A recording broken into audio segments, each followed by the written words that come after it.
Hello বন্ধুরা, কেমন আছো সবাই? আমি আজকে লাঞ্চে বানিয়েছি সয়াবিন এগ কারি। তো আমি সয়াবিনটাকে প্রথমে গরম জলে ভিজিয়ে রেখেছিলাম। তারপর সেখান থেকে তুলে ছোটো ছোটো করে কুচি করে কেটে নিয়েছি। তোমরা চাইলে গোটাও রাখতে পারো। তো তারপর একটা কড়াইতে তেল দিয়ে তেলটা গরম হয়ে এলে তাতে সয়াবিন দিয়ে সামান্য লবণ হলুদ দিয়ে সয়াবিনটাকে ভালো করে ভেজে তুলে নিয়েছি।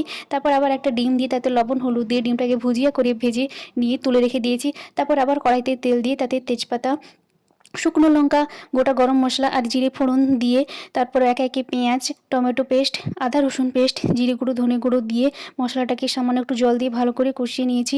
তারপর আমি আগে থেকে আলু সেদ্ধ করে রেখেছিলাম, সেই আলু আর সয়াবিন আর ভেজে রাখা ডিম দিয়ে ভালো করে কষিয়ে জল দিয়ে ফুটিয়ে নিয়েছি। তারপর গরম মশলা দিয়ে নামিয়ে নিয়েছি। ব্যাস রেডি আমার সয়াবিন এগ কারি। দেখো কত সুন্দর লাগছে দেখতে। তারপর আমি আমার লাঞ্চের থালাটাকেও রেডি করে নিয়েছি। আজকে আমার লাঞ্চে ছিল গরম গরম ধোঁয়া ওঠা ভাত আর লেবু, কাঁচা পেঁয়াজ, আর ছিল সয়াবিন এগ কারি, আর ছিল সাথে টকঝাল মিষ্টি আমের আচার। এই ছিল আজকে আমার লাঞ্চের মেনু। তো কেমন লাগলো ভিডিওটা বন্ধুরা কমেন্ট করে জানিও। টাটা।